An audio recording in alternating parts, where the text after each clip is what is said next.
The camera is mounted high on a wall, black and white, slightly fish-eyed, the way all airport security cameras are, making the world look curved and small and inescapable. A man walks into frame. He moves calmly. No luggage. He passes through a set of doors into a medical office. The kind of small, forgettable clinic that sits inside international airports for travelers who've had too much sun or not enough sleep, and then he runs. Not jogs, not hurries, sprints. His body floods with terror in a single electric second. He tears back through those clinic doors, bolts down the terminal, abandoning his phone, his passport, his wallet, his entire life, and disappears through an emergency exit into the burning Bulgarian summer. He runs across a field, a sunflower field, and he does not stop. That was July 8th, 2014. Lars Mittank was 28 years old, in good health, and surrounded by one of the busiest international airports in Eastern Europe. No one has seen him since. What was he running from? Welcome back. If you're new here, this channel is where we go to the places other people are afraid to look. Cold cases, international mysteries, stories where the truth is stranger and darker than anything we could invent. Today's case is one that has genuinely kept investigators, amateur sleuths, and forensic psychologists up at night for over a decade, because within it, you'll find a piece of CCTV footage so chilling it's been analyzed frame by experts around the world, and nobody agrees on what it means. You'll find a mother who received a phone call that no parent should ever receive, and you'll find a question that, as of today, remains completely unanswered. If this is your first time here, subscribe, hit the notification bell, because we cover cases like this every week. International, psychological, and deeply, deeply unsettling. Now, let's go to Bulgaria. To understand this story, you first need to understand where it happens. Varna is a city on the western coast of the Black Sea, nestled into the northern shoulder of Bulgaria, like a secret the country keeps from itself. For centuries, it was a trading port. Greek, then Roman, then Ottoman, then Soviet. The sea there is not the bright turquoise of Instagram. It is darker, deeper, the color of something that holds things beneath it. After the fall of the Iron Curtain in 1989, Bulgaria made a pivot, and Varna led the charge. The city rebranded itself as a resort destination, and by the early 2000s, the Bulgarian Black Sea coast had become one of Europe's most popular and most affordable party destinations. Young Europeans from Germany, the UK, and Scandinavia flooded in every summer. The exchange rate made everything cheap. The beaches were long and largely uncrowded. The nightlife was loud and largely unregulated. It was, by most accounts, paradise on a budget. Lars Mittank was exactly the kind of person who would end up there, 28 years old, from Hamburg, Germany, by all accounts, and there are many accounts, because his friends spoke extensively to investigators. Lars was an ordinary young man, living an ordinary young life. He worked in construction management. He liked football. He was described by people who knew him as calm, sociable, maybe a little reserved, but nothing that stood out, nothing that would make you look twice. In late June of 2014, Lars traveled to Varna with a group of friends.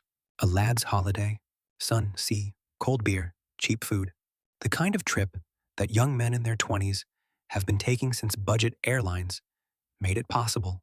They were there for the Golden Sands Resort, a strip of hotels and bars a few kilometers north of Varna that exists entirely to serve tourists like them. For the first several days, everything was normal. Lars laughed. Lars drank. Lars swam. Lars was, by every description, entirely himself. And then something happened that nobody could have predicted would matter. Lars got into a fight. It wasn't a dramatic altercation. It wasn't a brawl with organized criminals or a confrontation with dangerous individuals. At least, not as far as anyone could determine at the time. It was the kind of minor scuffle that happens at beach resorts when young men and alcohol and territorial pride collide. A disagreement near a bar, a few punches thrown, it was over almost before it started. But in the course of that altercation, Lars sustained an injury to his ear, specifically, a rupture of the eardrum. Now, this is medically significant. A ruptured eardrum causes pain. It causes balance disruption. It can cause a form of vertigo that is disorienting and genuinely distressing. And crucially, it means you cannot fly. The pressure changes in a pressurized aircraft cabin can cause catastrophic pain and further damage to an already compromised ear. Every doctor in the world will tell you the same thing. Do not board a plane with a perforated eardrum. So when Lars's friends packed their bags and headed to Varna Airport for the flight home to Hamburg, Lars stayed behind. This, in itself, was not alarming. It was an unfortunate situation, but a logical one. He would wait for his ear to heal, then fly home. He checked into a modest hotel, the kind you find near airports. Utilitarian, anonymous. He had his phone. He had access to medical care. He was a grown adult in a tourist resort full of European visitors. Everything was fine. And then Lars called his mother. The call came from his hotel room. His mother, Renate Mittank, answered in Hamburg, expecting, what? An update on the ear, a complaint about the hotel food, the ordinary frustrations of an unexpected extension to a vacation. Instead, Lars whispered, he told her to cancel his credit cards. Immediately. He told her not to use them for anything. He told her that someone was trying to harm him, that there were people, he used the word they, who were watching him, who wanted to hurt him, who he was afraid of. Renate Mittank would later describe the call as unlike anything she had ever heard from her son. He was not her Lars. He was terrified, fundamentally, irreversibly terrified. The way you sound when you believe, with every cell in your body, that your life is in danger. She told investigators she didn't know what to think. Was it the alcohol? The injury? Had something happened that he wasn't telling her? Had someone threatened him? Was he having some kind of episode? She froze the credit cards. She waited. The next day, Lars Mittank went to Varna Airport. This is where investigators have spent a decade trying to reconstruct what happened, and where the footage enters the story. Lars arrived at the airport not to fly home. He arrived to visit the medical clinic inside the terminal. A logical step for someone awaiting clearance to board a flight with an ear injury. He needed documentation. He needed a doctor to sign off that his eardrum had healed sufficiently. This was routine. This was sensible. The CCTV footage shows him entering the terminal. He looks calm. He's wearing casual clothes. There is nothing in his body language, at this moment, that reads as unusual. He approaches the clinic door. He steps inside. And then, approximately 1 minute later, maybe less, he erupts back through that door at a dead sprint. The footage is extraordinary, not because of what it shows in terms of threat. There is no visible pursuer, no confrontation, no altercation. What it shows is the interior of a man at the absolute edge of what terror can do to a human body. He is not running away from something the camera can see. He is running from something inside him, or from something that, to this day, we cannot identify. He tears through the terminal. He does not stop to collect his bag. He does not look for help. He does not approach a security guard, and Varna Airport had security guards present. He finds an emergency exit. He throws it open. He crosses the access road outside the terminal at a flat sprint, and he disappears into a field of sunflowers. Investigators interviewed everyone they could find at the airport that day: staff, passengers, the medical personnel inside the clinic. What had happened in those few minutes? What had Lars seen, or heard, or been told that triggered this response? The clinic doctor reported that the consultation had begun normally. Lars had entered, sat down, begun to explain his situation, and then, mid-sentence, something had changed. He had looked toward the waiting room, or toward the window, or toward the door. Accounts differ, but something had shifted his attention, and whatever he saw or believed he saw in that moment had unlocked something in him that could not be undone. Bulgarian police launched a search. They deployed units to the surrounding area. They distributed Lars's photograph to hospitals, clinics, border crossings, and local authorities. German police and his family made public appeals. Interpol was notified. His face was broadcast across European news networks. The sunflower field was searched. They found his tracks at the field's edge, footprints in the dry summer earth, leading in.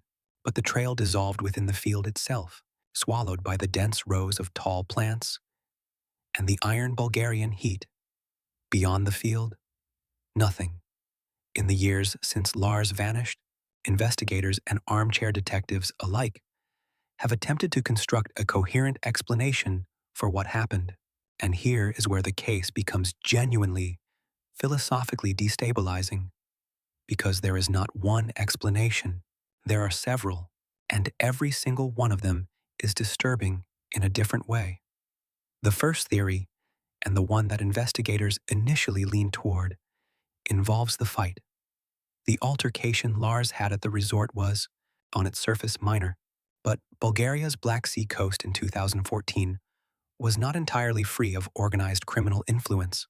The resort economy had, for years, attracted not just tourists, but certain elements that preyed on them: protection rackets, theft networks, individuals who did not take kindly to tourists who caused problems and then tried to walk away.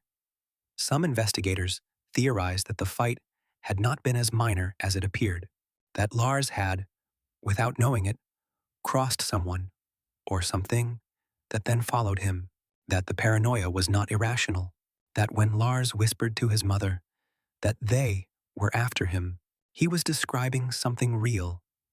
And here is the twist that recontextualizes everything.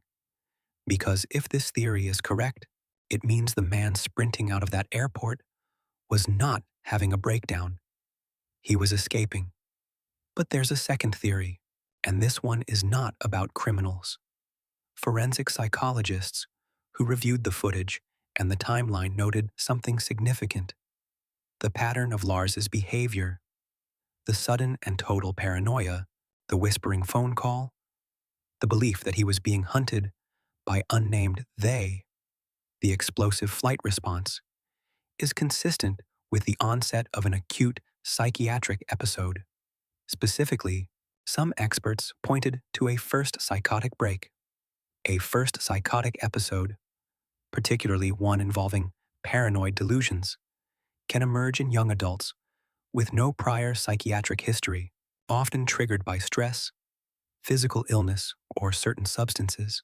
The rupture of his eardrum, the pain, the disorientation, the isolation from his friends, the unfamiliar environment, any one of these could act as a catalyst. Together, they represent a pressure cooker of psychological strain. Crucially, his friends reported that on the night before the fight, and in the days preceding his behavior change, Lars had consumed alcohol and, according to some accounts, may have used controlled substances. Some researchers believe a combination of these factors could have initiated a cascading mental health crisis that Lars had no framework to understand and no support structure to navigate, which means the man in that footage may not have been running from anyone real at all. He may have been running from something only he could see. And there is a third possibility, one that no investigator has been able to rule out. Lars Mittank chose to disappear. This theory is uncomfortable, and it deserves to be treated carefully. There is no evidence that Lars had expressed any intention to leave his life.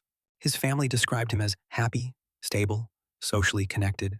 But the fact remains: a young man with no money, no documents, and no shoes He appears to have been barefoot or in light footwear in the footage, managed to evade one of the most extensive searches conducted on Bulgarian soil in years. If Lars was in the grip of a genuine psychotic episode, survival in that state for more than a few days in unfamiliar territory would be extraordinarily difficult, and yet no remains were ever found in the surrounding area, which means either someone helped him deliberately or unknowingly, or Lars, on some level, knew what he was doing. Neither possibility closes the wound.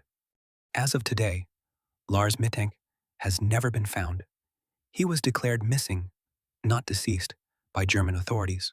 His case remains open. Interpol still carries his file. Over the years, there have been reported sightings in Romania, in Serbia, in various countries across the European continent.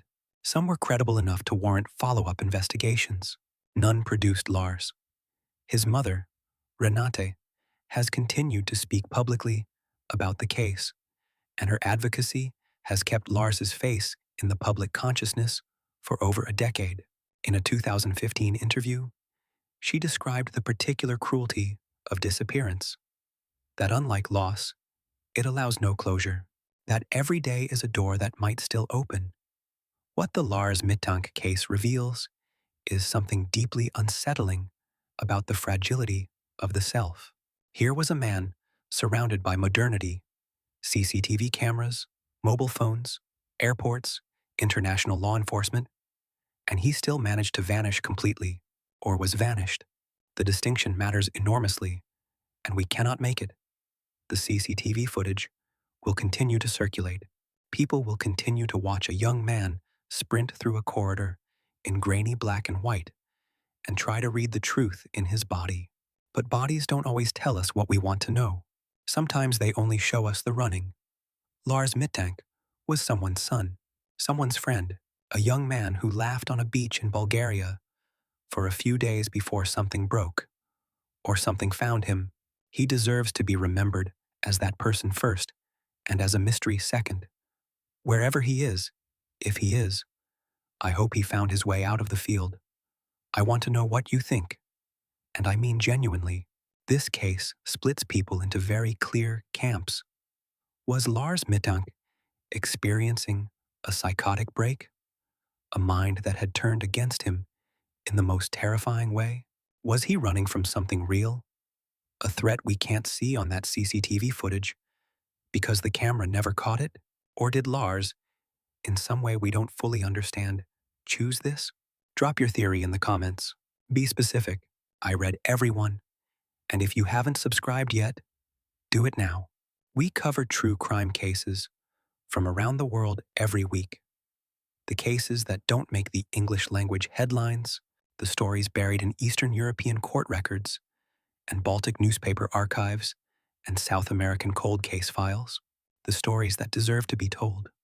Next time, we're going somewhere even darker, a case where the perpetrator was someone the entire community trusted completely. You won't see it coming.